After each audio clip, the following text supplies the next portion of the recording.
ставят блокпосты из бетонов, просят только проехать тем, кто там живет, обратно никому. То есть город Ош изолирует полностью. Ставят блокпосты из бетонов, просят только проехать тем, кто там живет, обратно никому. То есть город Ош изолирует полностью. Дорога в Карасу, в Нариман.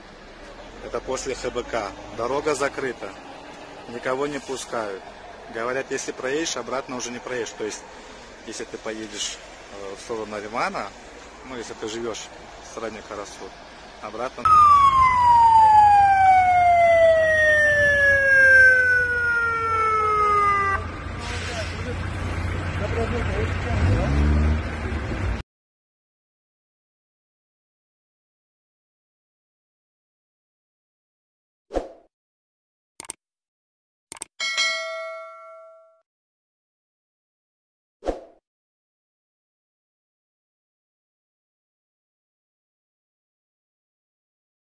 Что еще есть на О? Ну, слушайте, слово обгон, например, есть на О, да?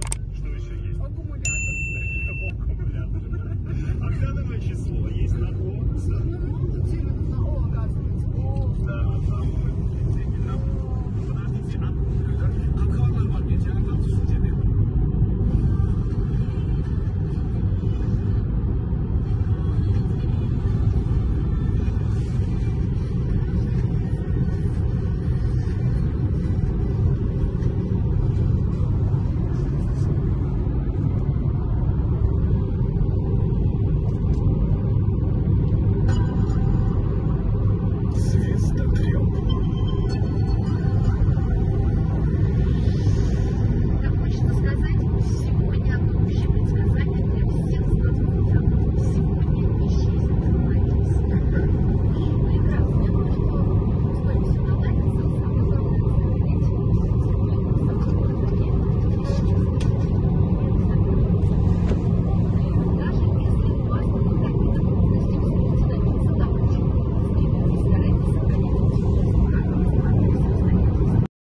Сузак районундагы карантинге алынган айылдарда бир кишиден коронавирус аныкталганы маалымдалган Атабеков айыл өкмөтүндөгү айылдарга санитардык посттор коюлуп ишин улантууда. Биз азыр Барпа айыл өкмөтүнүн Чаңгетсай мындай постунда турабыз. Бул жерди убактынча кечеги өкмөттүн буйругу менен жаптык бул жерде. Бул жердеги постубузда азыр Беговат бул жака кире бериш жери. Беговат менен Жалалабадтын немеси бар, Түркабаттыкы бар, Жалалабадка кире турган жолдор. И анча-мынча Ош өзгөн ошондой жолдор менен ушул Жалалабад шаарына киришет. Биздин турган максат ар бир машиналарды бул жерде көзөмөлдөп азайтканга аракет кылып атабыз. Анан мына хлор аралашмасы суусу менен ошону чачып киргизип атабыз. И чыккан машинага ошондой кылып чыгарып, чыккан машинаны да ошондой чыгарып атабыз.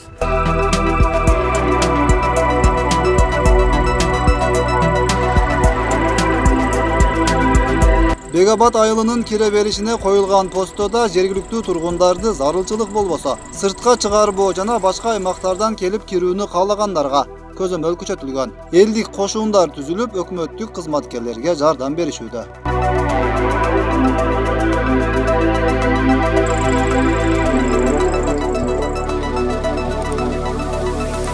Атабеков айыл өкмөт тургундары эч кандай бизде бир коркунучтуу бир болуп аткан нерсе жок.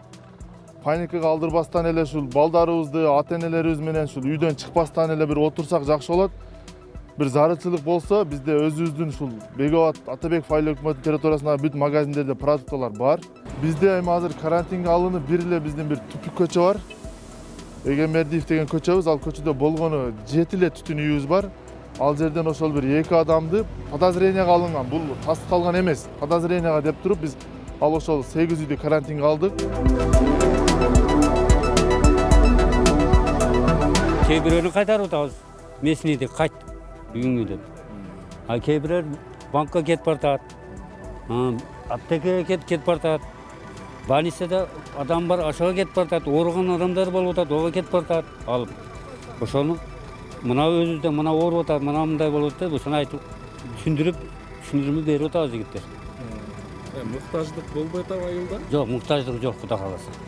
Район боюнча абалды көзөмөлдөө күн сайын күчөтүлүп, айрыкча түшүндүрүү иштерин алып барууга жалпы коомчулуктун, активдүү жарандардын колдоосуна муктаждык жогору. Биз бул учурда карантинди зоналарды кичине кыскарттык. Себеби канчалык карантин зонаны чоңойткон сайын элибизге кыйынчылык болот экен. Именно ачак болгон жерлерде көчөлөрдү гана жаап атабыз. Мына акыркы тастыкталган маалыматтын негизинде Сузак районунда 8 учур гана катталды. Бул эми медицина тараптан официалдуу түрдө 2 жолу анализ чыккандан 8 учур. 8 учурдун бардыгы бизде райондун 4 жеринде акбат болуп турат.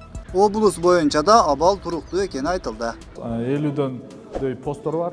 Андан сырткары республика тарабынан азыркы күндө биздин аймакка 2 пост коюлду. Бул Чышканда коюлду жана неменин ортосунда, Тогустор менен Нардын ортосунда, Талас менен Чаткалдын ортосуна коюлуш керек. Ал эми бүгүнкү күндө кар жаткандыгына байланыштуу ал жерде убактылуу коюла элек. Ошол эле кезде бүгүнкү күндө 368 адамдан анализ алынып жөнөтүлдү.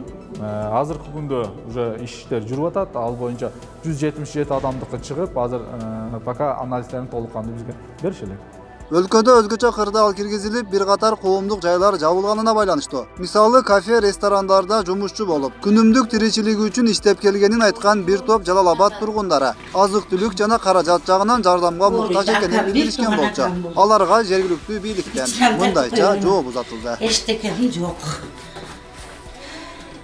Эптеп ушинтип тиричилик бар. Бирок сурадым эле. Берип турчу. Продуктум жок, унум жок. Маңгыл жедип турайын деп, азыр ушеден алдым. Ушул балдарды карайм. Мына орукчан кызым. Булар. Мына ям орукчан. Ичинен операция болуп шуну багам. Мына орукчан кызым. Жашайм экен. Жашоом ушул, жашап атам эптеп септеп. Мени сыйласа Кудай Алла разы болсун деп ата берем. Ушул жашоонун наным. Азыр кошуна токош кылган экен, токошун алып беришти. Эми чын айтсак 2 күн болду карантинге кирген. 2 күндө бүт чогулткан акчабыз, кылган продуктабыз түгөнүп калды дешти эле, кичине оорураак болуп атат.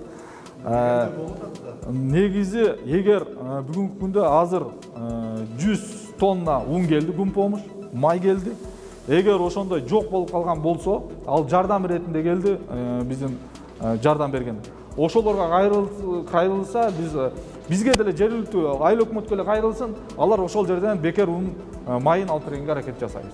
Ал эми буга чейин Сузак районунда мурда катталган 8 адамдан сырткары дагы 4 жарандан коронавирус илдети аныкталганы кабарланып, бирок кайра республикалык штабтан бул маалымат жокко чыгарылганы белгилүү. Бүгүн ал 4 киши тууралуу булар айтылды. 4 адам боюнча бул алгачкы анализдери чыккан.